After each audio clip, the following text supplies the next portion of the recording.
স্টাইলিকো ফেসবুকের এত বড় একটা পেজ কিনা ক্লোজ বক্সে ড্রেস পাঠায়, এইভাবে মানুষকে ঠকায়। আমি তো কখনো ভাবতেও পারি নাই ফেসবুকের এত বড় একটা পেজ যার ফলোয়ার্স 2.7 M সে কিনা এইভাবে ঠগাইলো।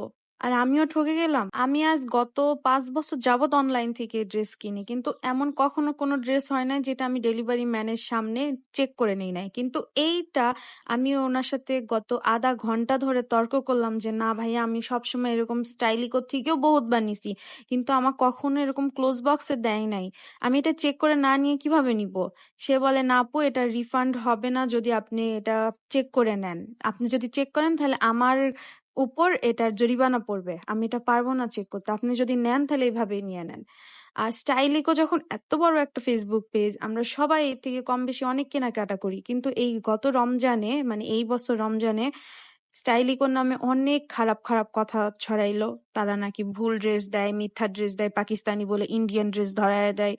এগুলো শোনার পরও চোখ বন্ধ করে বিশ্বাস করে আমি নিয়ে নিলাম যে ড্রেসটা দেখি কেমন হবে।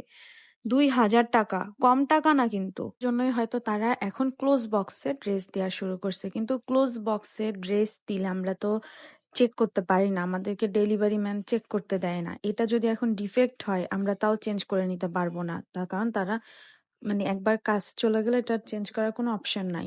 তাহলে এটা কিভাবে তারা করে? এত বড় যখন একটা ফেসবুক পেজ, যে এখন লাখ লাখ মানুষ কেনাকাটা করে পুরো বছরে, তাদের তো এই জিনিসটা ভাবা উচিত যে একটা মানুষ যে টাকা দিয়ে নিচ্ছে তাদেরকে কিভাবে আমরা ঠকাই।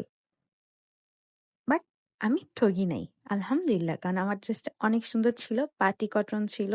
আমি অনেক দিন ধরেই স্টাইলিকোর থেকে ড্রেস নেই।